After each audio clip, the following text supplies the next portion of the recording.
Kayo ang dahilan kung bakit di ako sumuko sa mga bagay na kung ba't ang luha ko'y tumulo. Ito ang mensahe ko upang aking ipahatid sa mga tropa, kaibigan, kapangkat at kapatid. Pasasalamat kong kay tagal ko nang gustong sabihin. Ang puso ko ang gumawa nitong aking awitin. Para sa inyong lahat, ito ang tanging paraan. Sa mga taong para sa akin ay palaging nandyan. Hambog.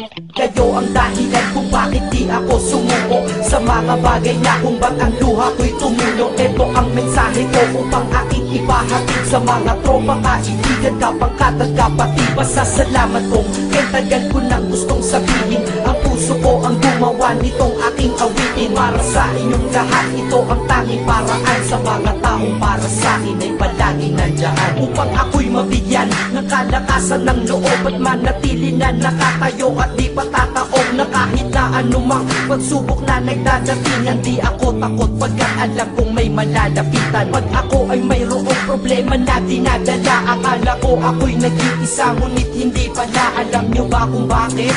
Kasi andyan sila, handa na iabot ang tulong nagmula sa kanila. Walang reklamo at walang hinihingi na kapalit. Kaya di lang kaibigan turing ko kundi sang malapit na kapatid. Sila'y kinikilala kong ikalawa na pamilya. Wag ko daw isiping mag-isa ka pa. Dahil sila'y aking sanggalan, di ako pinabayaan. Damahin ko kalungkutan, di nila pinapayagan. Kung wala kayong lahat kaibigan ko, marahil wala na rin ako. Ngunit nandito pa ako dahil kayo ang dahilan kung bakit di ako sumuko sa mga bagay na kung ba't ang luha ko'y tumulo. Ito ang mensahe ko upang aking ipahatid sa mga tropa, kaibigan, kapangkat at kapatid. Pasasalamat kong kay tagal ko nang gustong sabihin. Ang puso ko ang gumawa nitong aking awitin. Para sa inyong lahat, ito ang tanging paraan. Sa mga taong para sa akin ay palaging nandyan. At di kayo nawawala at di ako tinalikuran. Yan ang dahilan kung bakit hindi ko kinalimutan ang aking pinagmulan. Pakikisama nangunguna. Pag nakita ka ng tropa sasabihin, shot ka muna. Pag nabatrip sa pamilya, lalabas ka lang ng bahay. Lakad lang ng konti, andyan sila at merong tagay na inyong pagsasaluhan at inyong pinapaikot. Simpleng tulong yan nilang unti-unting pinapalimot. Ang problema mong pasan-pasan sa mga pangyayari sa tahanan o sa pera o kahit pa sa babae. Kahit sa gulo o away, tila pa mga sundalo. Di pwedeng maiwan ang isa, manalo o matalo. Ganyan ang kaibigan ko, mas kilala bilang barkada. Kung ako'y mamamatay na bukas,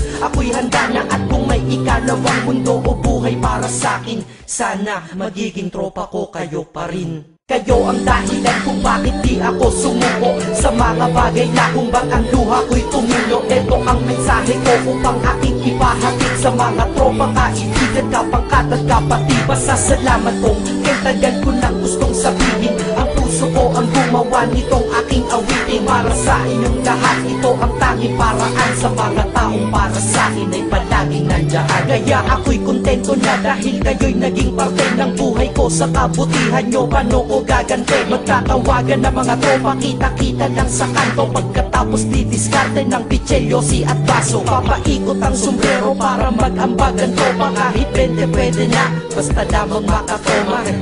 Ganito kami, at least magkakaramay. Kaya wag kang magtaka kung ba't masasaya ang tambay. Dahil tambay ay binubuo ng samahan na tunay. May kaibigang adik, mabait, iba ay merong sungay. Oo, iba-iba ang aming mga katauhan, pero iisa ang grupo pag sa trip at kagaguhan. Pag ika'y nalulungkot, kanino ka ba lumalapit? Pag nais mong bumitaw, kanino ka ba kumakapit? At kanino ka lumapit sa oras ng kagipitan? San pa ba? Diba sa kaibigan? Kayo ang dahilan kung bakit di ako sumuko sa mga bagay na kung ba't ang luha ko'y tumulo. Ito ang mensahe ko upang aking ipahatid sa mga tropa, kaibigan, kapangkat at kapatid. Pasasalamat kong kay tagal ko nang gustong sabihin. Ang puso ko ang gumawa nitong aking awitin. Para sa inyong lahat, ito ang tanging paraan. Sa mga taong para sa akin ay palaging nandyan. Salamat. Acero Records, Sad Productions, hambog ng Sacro Crew.